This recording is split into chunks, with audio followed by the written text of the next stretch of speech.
So what happens in this play?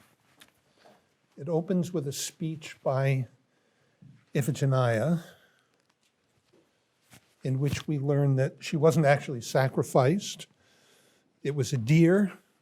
Iphigenia was whisked away at the very last minute by Artemis, and Artemis transports her to her temple in Scythia among the Taurians. Now here, either Artemis or Thoas, the king, it's not clear which from the grammar, has made her a priestess who is in charge of preparing human victims for sacrifice. When the play opens, Iphigenia has just had a very powerful dream from which she concludes that Orestes is dead. And so she's in the midst of planning a funeral. Symbolic funeral, obviously, because there's no body. She's in Scythia, and he presumably died somewhere in mainland Greece. At this point, Orestes and Pylades, who actually talks in this play, come in to look at the temple, and we learn that Apollo has sent Orestes to steal a statue of Artemis from the Taurians, and Orestes has been told that this will finally free him from the Furies. So apparently, according to Euripides, the Eumenides didn't work, wasn't enough. Orestes and Pylades decide to come back at night to steal the statue, at which point we get another episode where a herdsman comes in and gives an account of the capture of Orestes and Pylades and tells Iphigenia that she should get them ready for sacrifice. Then you get a long scene with Iphigenia, Orestes, and Pylades, in which Iphigenia discovers that Orestes is an Argive, and so she offers to set him free if he'll take a letter to someone in Argos. Orestes, obviously eager to be freed from human sacrifice, agrees on the condition that not he, but Pylades takes the letter. So it's a great expression of friendship. When Iphigenia makes Pylades swear an oath that he'll deliver it, Pylades asks, well, what should I do if it's lost at sea? At which point Iphigenia makes him memorize it. And in the process, its addressee, Orestes, becomes clear, whom, of course, Iphigenia, we've just been told, thinks is dead, so it's hard to quite understand why she's writing a letter to him, but still, let's bracket that for the moment. The addressee becomes clear, and the fact that she was not really sacrificed by her father is also revealed. Pylades then immediately meets the conditions of his oath by accepting the letter and handing it over to Orestes. Have a nice little scene there, and there's a recognition scene. Now, the problem now becomes, how can they escape? Iphigenia has a plan. She says she'll tell Thoas, the king, that Orestes and Pylades are matricides, that they touch the statue, and that all three, the statue, Orestes, and Pylades, have to be purified in seawater. And that while this is going on, Thoas has to keep everybody inside. And then, of course, she, Orestes, and Pylades will escape in Orestes' ship. And all of this seems to work like a charm until the wind turns against them, and Thoas is about to send his men to recapture them, when, at the very end of the play, Athena intervenes and instructs Orestes to set up a new temple to Artemis at Helley, which is mainland Greece, where each year a ritual human sacrifice will be performed, and she instructs Iphigenia to become the priestess of Artemis temple at Brauron, where she will be buried after she dies, and while she lives, she'll receive offerings taken from the fine clothing of women who have died in childbirth. The Greek slave women, who constitute the chorus in this play and are her attendants, will also return home. So everybody escapes. Okay, some general remarks. Let's start with a puzzle. Now, Aristotle calls this, he calls Euripides the most tragic of all the poets. Maybe we should look at that. In the Poetics, right? We haven't talked much about it, but this is at 1453, 829 on page 34. He says this: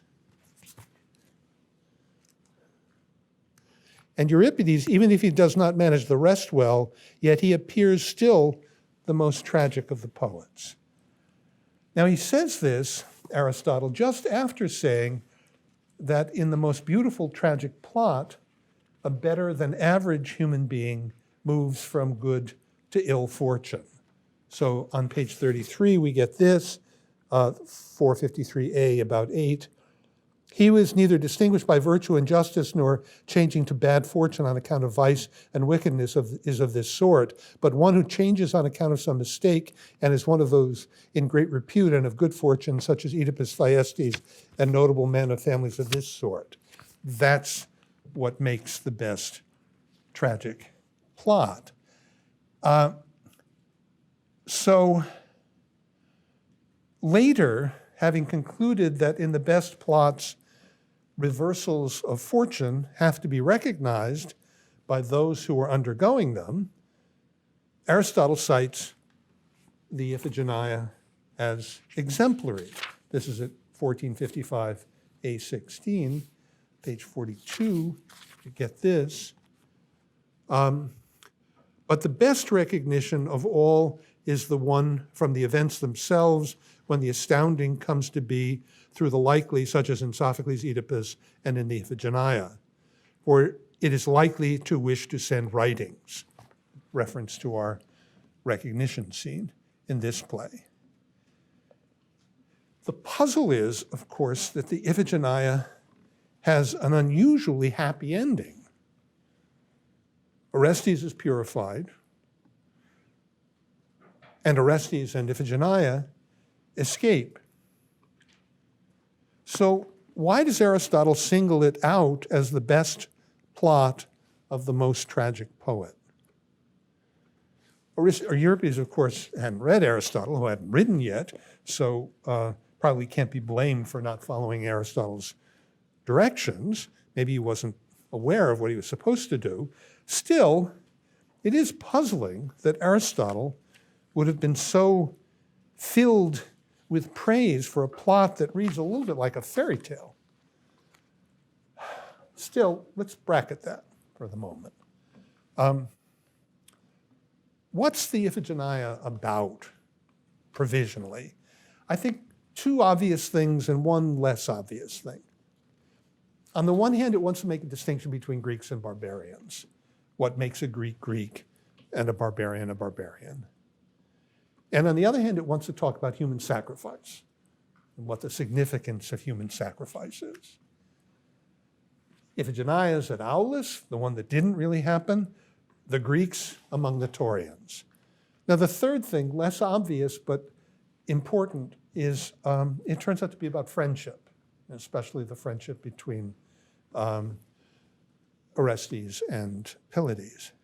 So suppose this, something like this. The Greeks only do human sacrifice in extraordinary cases. They don't do what the Taurians do. They don't treat strangers as somehow less than human. So, for example, look at line 1021 in this play, page 300. you get this.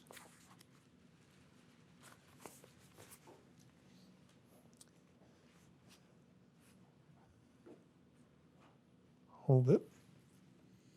Yeah. How is it possible not merely for us to escape, but also to carry off the thing we want? There's what balks our return home for all our yearning. Couldn't we manage to kill the king? Oh, horrible. Visitors kill their host? But if it will save you and me, we must venture it. I could not, but I admire your eagerness. So Iphigenia makes a distinction. You don't kill your host, just as you don't steal the wife of your host. It would be too denos. So this makes the situation rather strange. Agamemnon thought that he had sacrificed Iphigenia. And Clytemnestra certainly agreed with him, or else she wouldn't have murdered him. This is in turn the cause of Orestes' murder of Clytemnestra, to avenge Agamemnon. So the fake sacrifice is the cause of Orestes being among the Taurians. He's purifying himself. Now, Orestes arrives and finds out he was right to avenge Agamemnon because, after all, Iphigenia didn't die. The question is, maybe this is his purification. But what must Iphigenia think? She's now confronted with a brother who didn't take her death very seriously. One of the features of a play, Euripides writes several of them, that undoes what was supposedly done is that it allows us to focus on intention to the exclusion of what actually happens. Okay, so the escape is possible because of Iphigenia's mock purification of the statue. So this Greek device seems typical. It is the replacement of actual behavior by ritual behavior. So neither Iphigenia's sacrifice originally, nor the purification here are real. So the play has a happy ending because of this substitution of the ritual for the real. But isn't this tragedy? I mean, tragedy, if you're in the theater watching it, it's all about horrible things like incest, cannibalism, but it's not really incest and cannibalism, it's all acted out. So tragedy looks to be what distinguishes Greek from barbarian. The Greeks stand to the barbarians as ritual stands to real. Or you could say, with respect to sacrificing strangers, Greeks are a sort of mean between barbarians who actually do it and Enlightenment humanists, with which we're much more familiar, who believe in a kind of common universal humanity. Greeks are somehow located halfway in between these two extremes. Now, okay, we started with Aristotle's puzzle. Let's go back to Aristotle's puzzle. Maybe Euripides is the most tragic poet, and the Iphigenia among the Taurians is his best plot because the play is about tragedy. Tragedy as an agent of civilization, and so an agent of Greekness. It wouldn't then be tragic in any ordinary sense. So my provisional hypothesis is this. The Iphigenia among the Taurians is somehow about ritual and about the necessary role of ritual in civilized human life.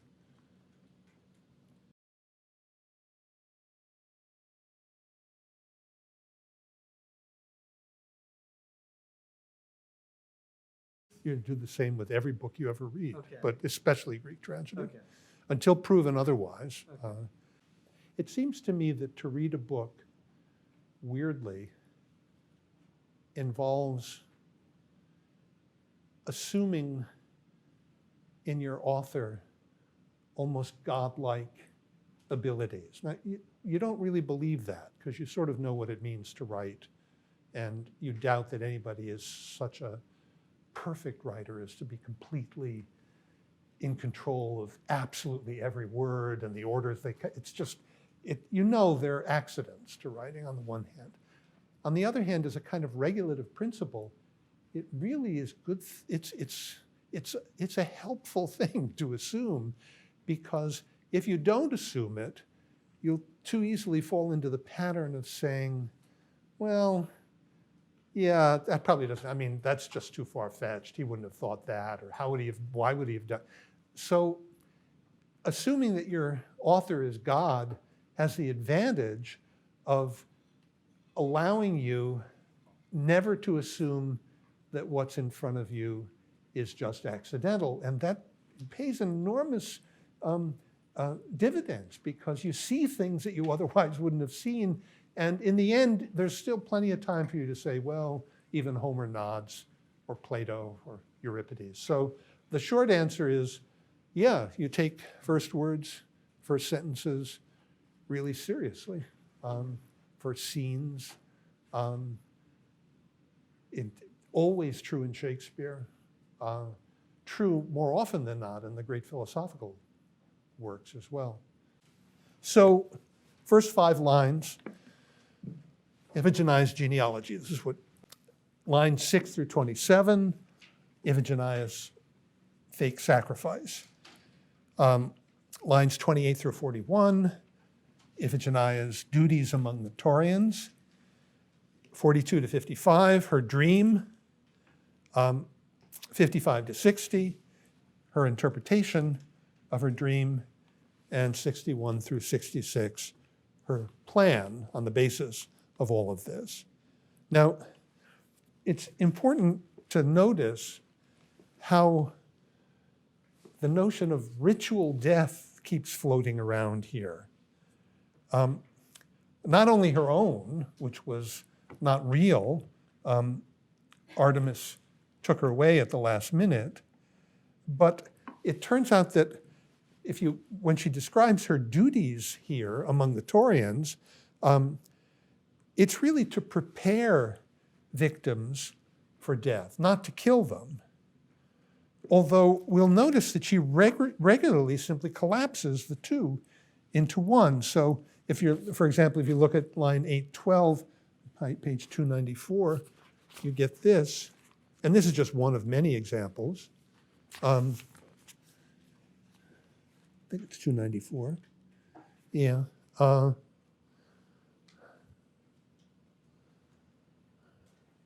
Yeah. You are looking at her. Do not interrupt with questions. Fetch me back to Argos. My same blood before I die. Rescue me from this barbarian land. Free me from this slaughterous priesthood in which it is my office to kill strangers. So apparently there's no difference between cleaning them up and getting them dressed in the proper attire and actually slitting their throats. Now,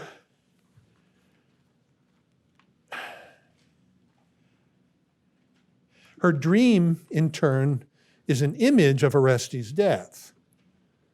And her plan is a ritual burial.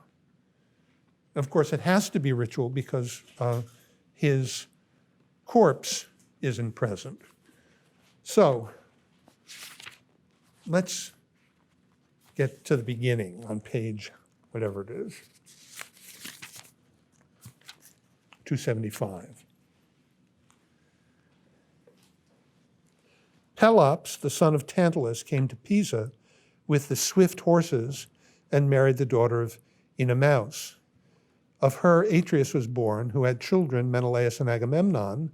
I am Agamemnon's daughter, Iphigenia, the child of the daughter of Tyndareus. By the banks of the Euripus, where the frequent gusts churn the dark waters of the rolling river in eddies unceasing, My father slaughtered me, and so on, as he thought, for Helen's sake, a victim to Artemis in the famous glens of Aulis. So who are these people? Pelops is the son of Tantalus. You know that from the first line because he's given a patronymic, Pelops, son of Tantalus. She mentions Tantalus at line 387, where she says,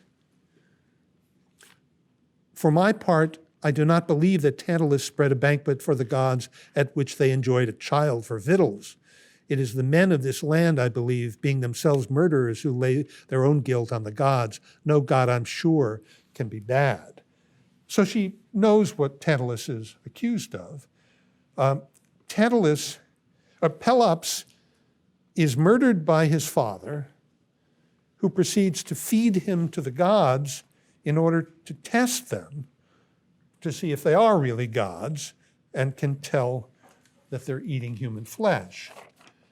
Now, all the gods but Demeter recognize immediately that it's human flesh. She apparently is brooding over the loss of her daughter Persephone and is inattentive and took a bite of his shoulder. Tantalus was punished very severely by eternal longing in Hades. You get the account, the details of the account in Odyssey, book 11, when Odysseus visits Hades, and one of the accounts you get is of the way, how does it work? Tantalus is in a situation where he's in water, and when he stoops to drink, it recedes, and when he reaches up to get fruit from a tree, it recedes. So it's an image of perpetual longing for food and for drink. So Pelops was reassembled by the gods, and who gave him an ivory shoulder. And now you see where all these comic book movies come from, right? Where you get the equivalent of an ivory shoulder for other reasons. Tantalus was punished. So Pelops was reassembled, given this prosthetic shoulder. He flees to Lydia in Asia Minor, from Lydia in Asia Minor, to Greece, where he goes to Pisa, a city in the Peloponnesus, wasn't called the Peloponnesus yet. When there, he woos Hippodamia, who is the daughter of Oenomaus, who is the king.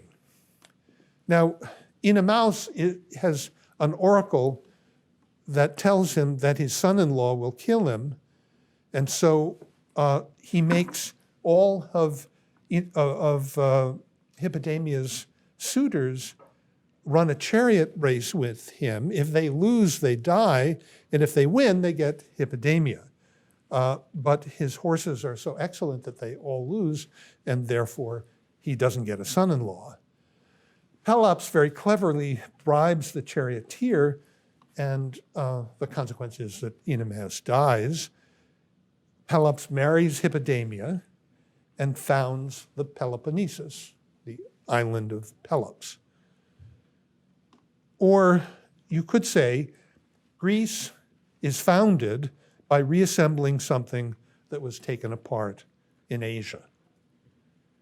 Or at least you could say Iphigenia begins the play by reminding us that Greeks were originally Asians,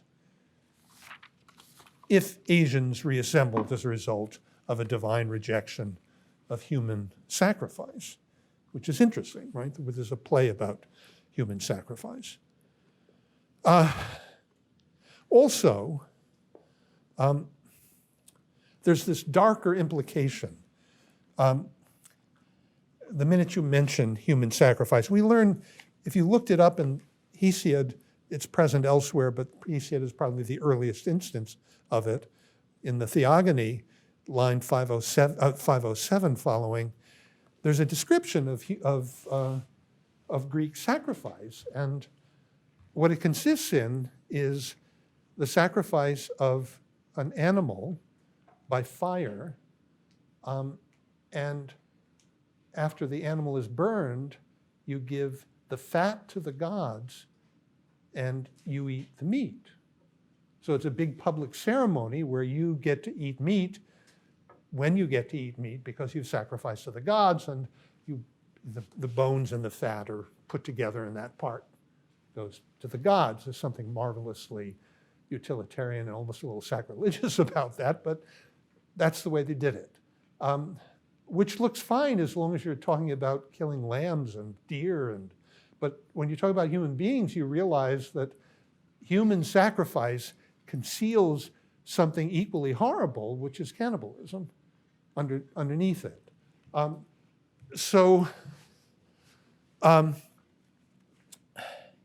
Tyndareus, to move along here, is of course the husband of Leda. He's the king of Sparta, and he is the father, you have to put that in quotation marks, of Helen, Clytemnestra, Castor, and Pollux. Castor and Pollux called the Dioscuri. Euripus, mentioned, is a strait that separates mainland Greece from a very large island to the east called Euboea. And Aulis is a city on the mainland. That's where Iphigenia was sacrificed, which is opposite Chalcis, which is on Euboea. Now, our attention is drawn to Thoas because early on, first sentence, Pelops, the son of Tantalus, came to Pisa with swift horses. The word for swift there is thoasine, and later in the play, we'll be told that the king of the Taurians is named Thoas because he is so swift. Not that much later, it's the next page. We have Thoas rules the land. He won his name because of his swiftness of foot. So the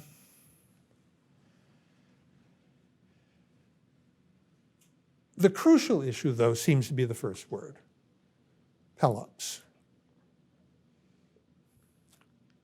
That he's non-Greek is emphasized by the patronymic. We know that he's Greek in some sense because of the Peloponnesus,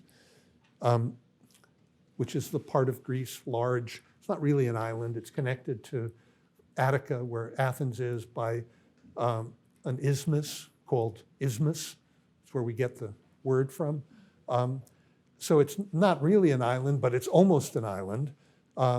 And it's where Sparta is located. So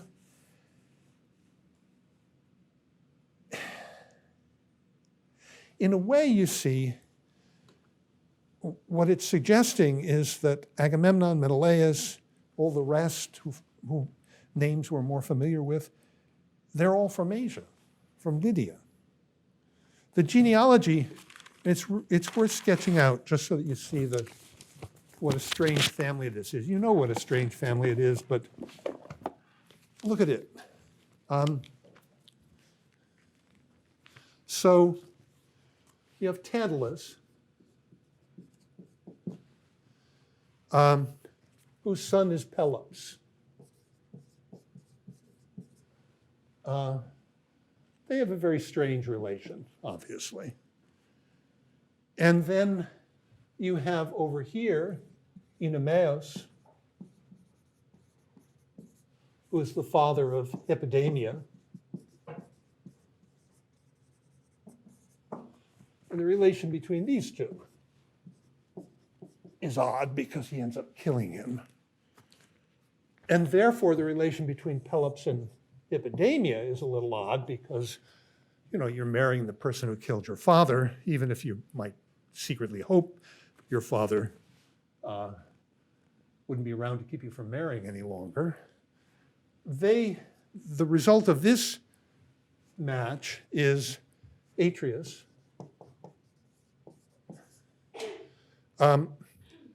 who has a brother named Thyestes, who has a son named Aegisthus. The relation between Atreus and Thyestes is, to say the least, strange, because Atreus feeds his children to him. Atreus is the father of, on the one hand, Menelaus, and on the other hand, Agamemnon. Agamemnon, over here we have Tyndareus, and Zeus, and Leda. So somehow between these two, Zeus and Tyndareus, Zeus comes down in the form of a swan, you remember? So the daughter of Tyndareus is Clytemnestra, and the daughter of Zeus, via Leda, is Helen. And Agamemnon is married to Clytemnestra. That's a very strange relationship. And Menelaus is married to Helen, and that's not particularly normal either. And then, of course, the result of this marriage is, we'll leave Electra out for the moment, Iphigenia and Orestes. And the relation between Orestes and Clytemnestra is very strange, as is the relation between Iphigenia and Agamemnon. It's just interesting to see it actually mapped out, to see what an odd family this is. So you'd have to say it's at least a little strange that the woman whose father sacrificed her, whose grandfather fed his brother's children to him, whose great-grandfather killed his father-in-law, and whose great-great-great-grandfather fed his son to the gods, it's a little strange that she should be so shocked by the Taurians in their acceptance of human sacrifice. Is it really that much more Denos to kill strangers than it is to be immersed in this? I mean, you talk about dysfunctional families. This is really, I think I've mentioned this to you once before. I think the cartoon is still on my door. I don't know, sometimes they mysteriously disappear, or sometimes they've been on there for so long they sort of disintegrate.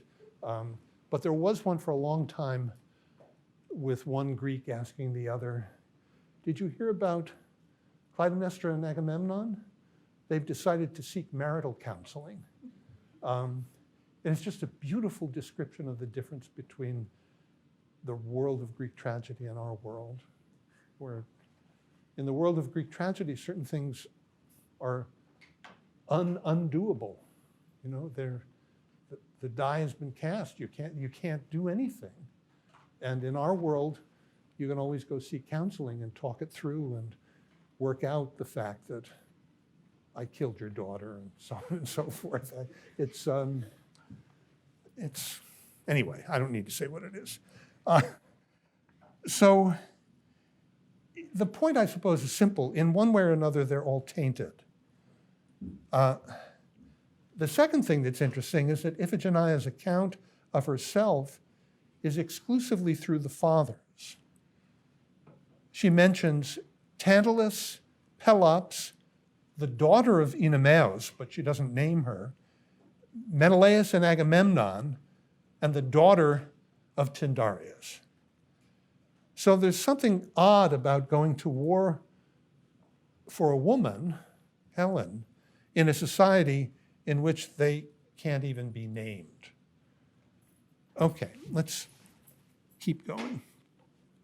There had Lord Agamemnon assembled a Hellenic armada of 1,000 ships, for he desired to win for Hellas a glorious crown of victory over Ilium and to avenge the outrage done to Helen's marriage bond. this to do grace to Menelaus, but when he met with dire difficulty in sailing and wanted a breeze, he resorted to divination by fire. And Calchas said, "Captain who holds sway over this Hellene host, Lord Agamemnon, never will you launch your vessels from this shore until Artemis receives as victim your maiden daughter Iphigenia. For you did vow you would sacrifice." So you see, interesting thing is here, Euripides feels compelled to give us a reason, which we never got before. We only got that strange metaphor about the two eagles eating the hare, but didn't seem to really have anything to do with anything on a non-metaphorical level.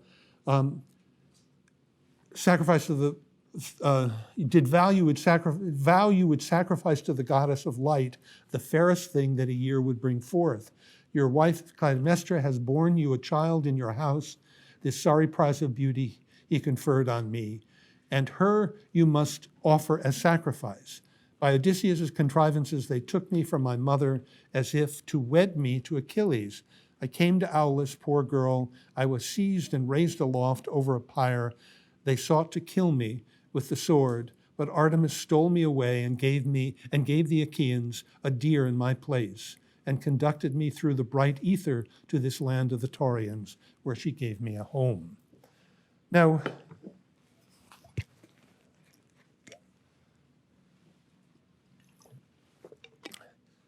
so we're given a reason for Artemis's demand.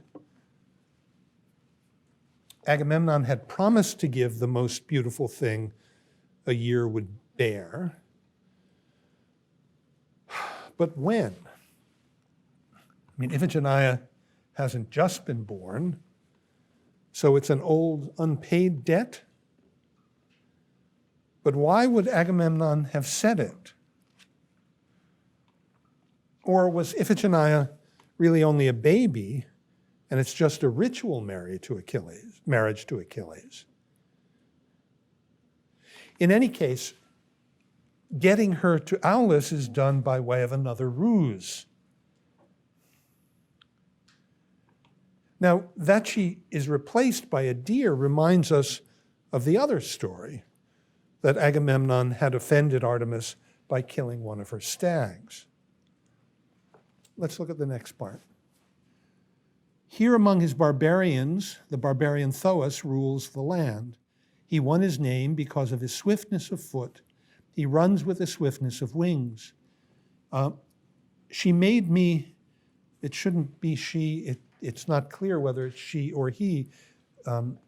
Greek is an inflected language, there is no pronoun, so third person something made me priestess in this temple.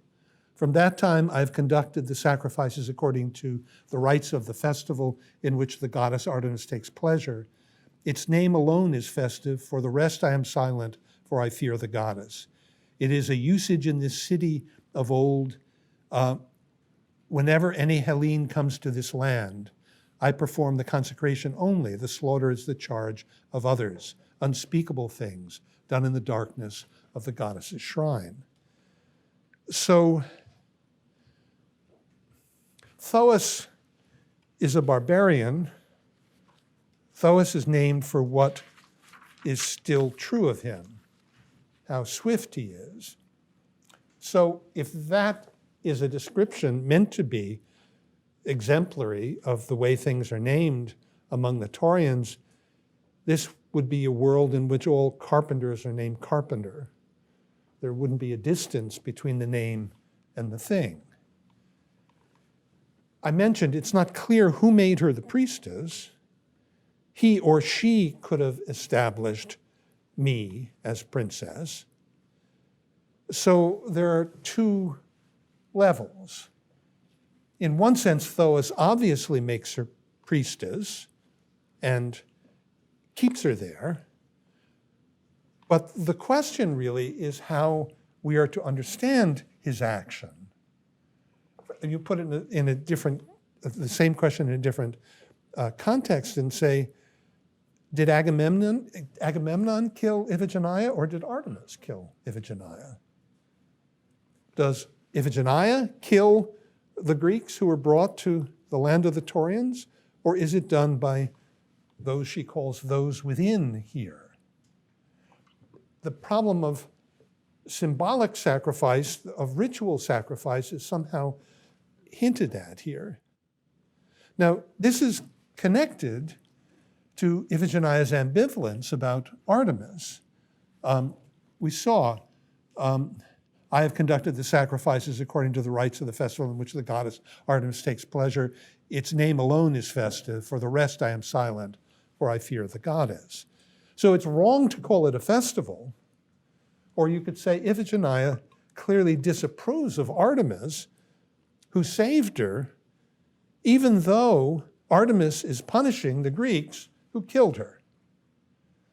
Okay, let's look at the dream. The strange visions which the night has brought, I shall utter to the air, if there is any help in that. In my dream, I seem to have departed from this land and to dwell in Argos, and I slept in the recesses of my girlhood chamber. The earth's surface heaved and shook. I fled, stood outside, saw the cornice of the house fall. The whole structure crashed down in ruins from the tops of the pillars down to the pavement. A single column seemed to me to be left, alone of all my father's house. From its capital it sprouted forth golden hair and was endued with a human voice. Then I, observing this ministry which is mine, to slay strangers, besprinkled him as for death, and I wept. So little puzzles, like what on earth does it mean to speak it to the air? It reminds, in a way, of ritual mourning.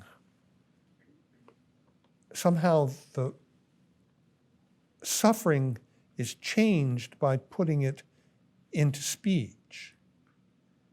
It also reminds of what it means to speak to a god,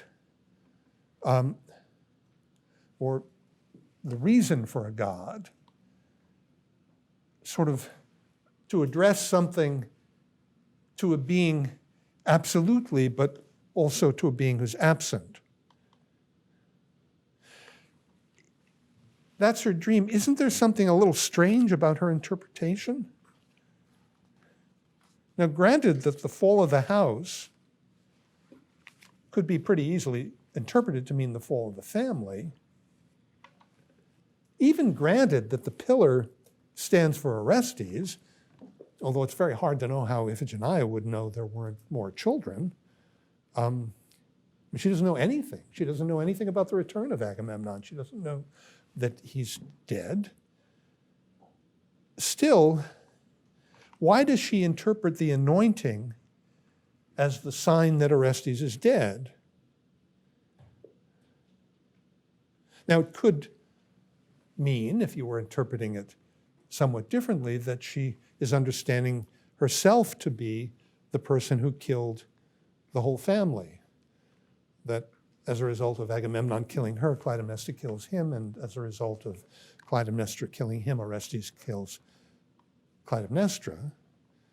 Or it could mean that she will kill Orestes, in other words, one of the versions of the plot in our play. But to have it mean that Orestes has already died, she has to ignore the truth of her present situation. She sends men to death. So it would look as though she would, if she were thinking it through, she'd say, oh my God, I'm going to end up killing my own brother. So Iphigenia takes her act of preparing, which points to a future death, as an act of acknowledging what has already happened, something that has to do with the past. Question, does this sort of thing have anything to do with ritual? What poses as a cause, a real event, is really only an acknowledgement? Something else strange. Her argument requires that Strophius have no sons. Now, this is proof that she was killed before, what's his name? why am I blocking out his name? Pylades, was born. So Iphigenia seems to assume that time pretty much stops when she's wafted away.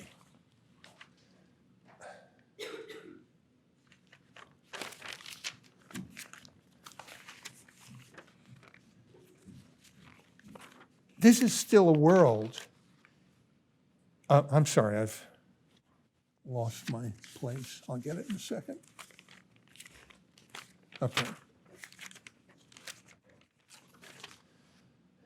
But why should that be? I mean, we know that Pylades was born. We know she should be assuming that Clytemnestra might have had other children. Or why not a marriage of Orestes or of Electra and their sons? So you notice when you start to raise all these niggling questions that there's something arbitrary about her interpretation, even on its own grounds. Iphigenia jumps to a very, very big conclusion when she decides to give libations for the dead Orestes. Now, two final things. If you work out the timeline, so Iphigenia is born. It looks as though about 15 years later, Orestes is born. And then Iphigenia is killed, in quotation marks. And then after she's killed, Pylades is born. And then 10 years from the time Iphigenia was killed, Troy is sacked, and Agamemnon can return, and then he's killed. And then it looks as though there has to be some time for Orestes to grow up if he's going to come back and kill his father. So give him 8 years. That would make him 18. And he comes back and kills his mother. That would make him 18. And the Iphigenia, the play, would then take place a couple of years after that. That would make, at the time of the play, Iphigenia would be about 35, Orestes would be about 20, Pylades would be about 18. Just to sort of get a sense of who they are. Then we have a chorus of Greek women, and we have to ask where they come from. Thoas is said to kill only Greek men. So are these the survivors? Is then the act of killing the Greek men a sort of revenge for the killing of Iphigenia? Or put somewhat differently, maybe Iphigenia's question is really, why me? Why was I sacrificed? Why not Orestes? He, after all, was a man or a boy. Isn't it more appropriate to sacrifice him? It's more symbolically appropriate to sacrifice a boy when you're making the necessary sacrifice for war. So maybe the play is about female resentment.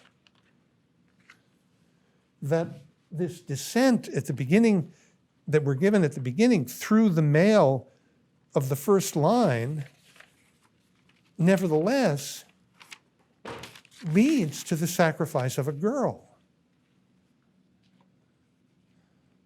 Does this have to do with the ruse of the marriage? She's sent to Aulis to die. Marriage is a kind of death in which you lose your name.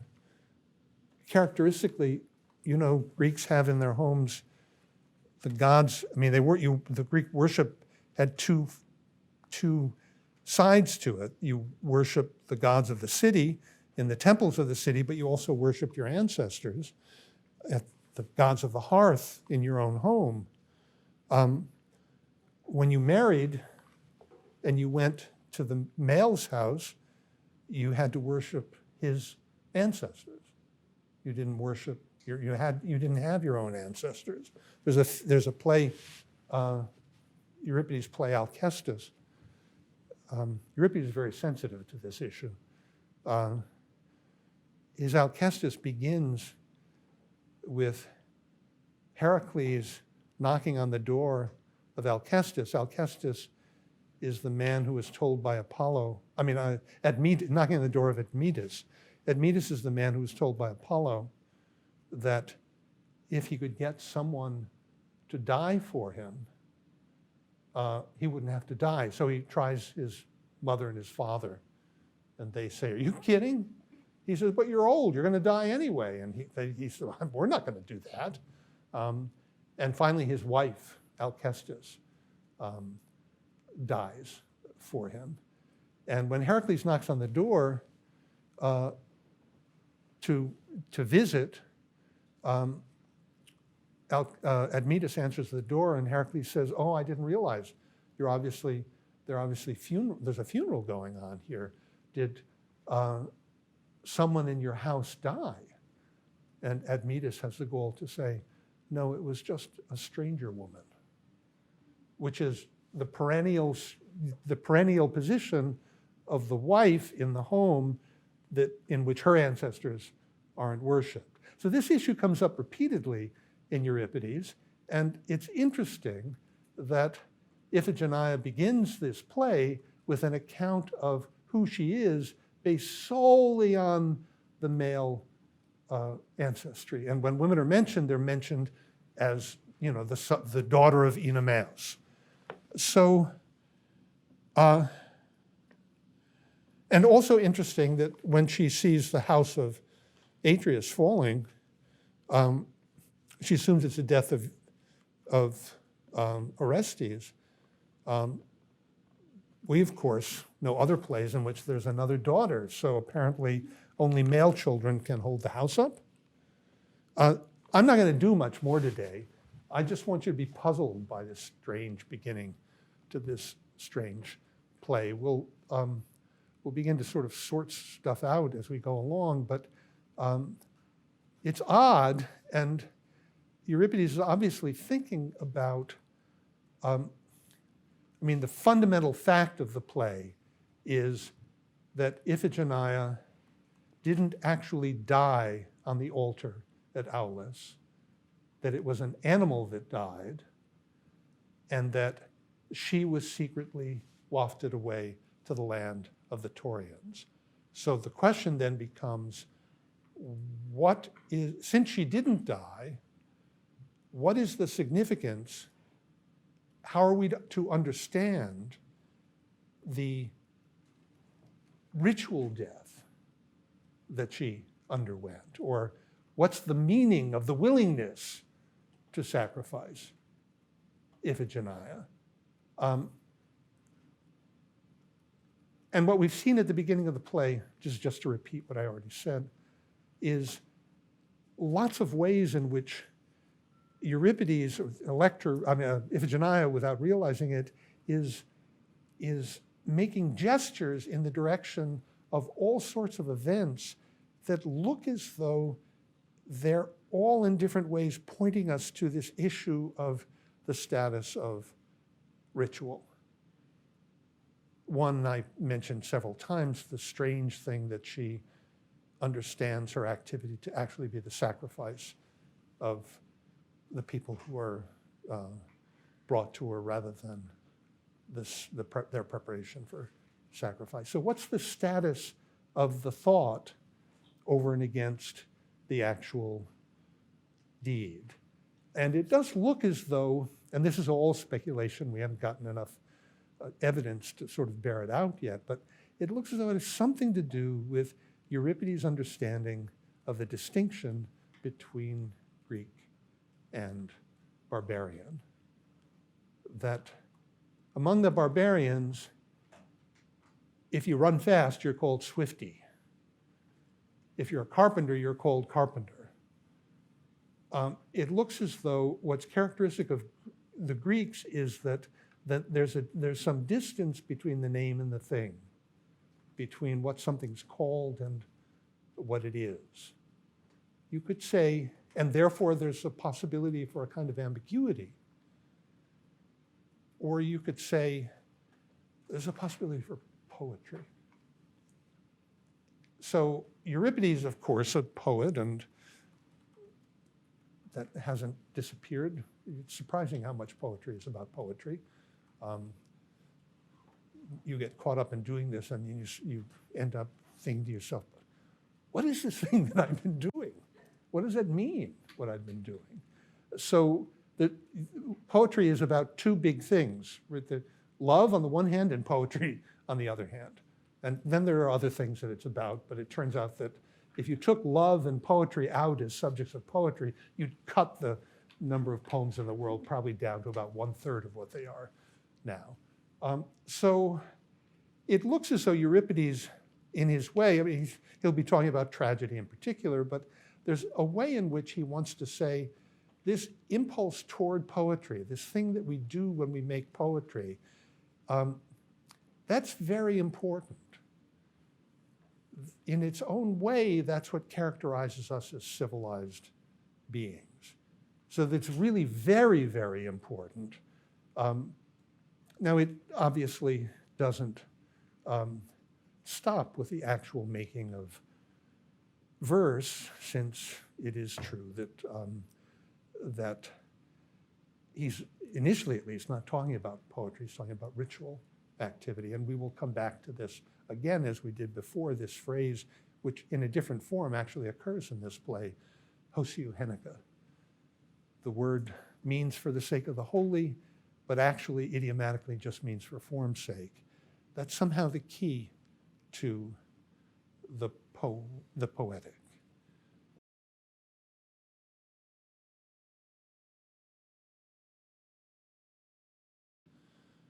You're right.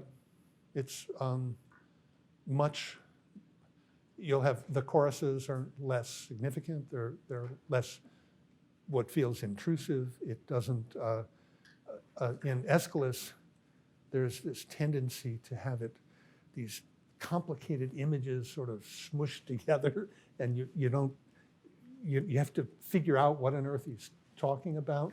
Sophocles is less dense than that, but if you were studying Greek and you wanted to start reading a tragedy, then you start with, people frequently don't do it this way, but I would say you read Euripides, because it reads more like, it just reads more like something that we're used to, and it's simpler and all of that.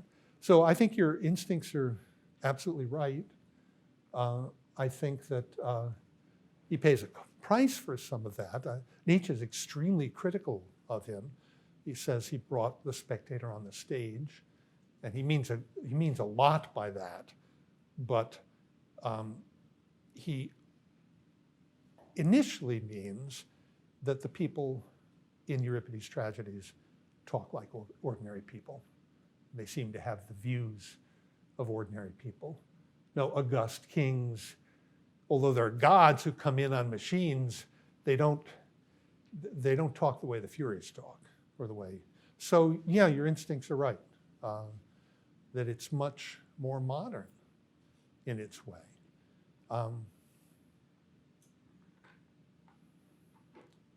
Anybody else?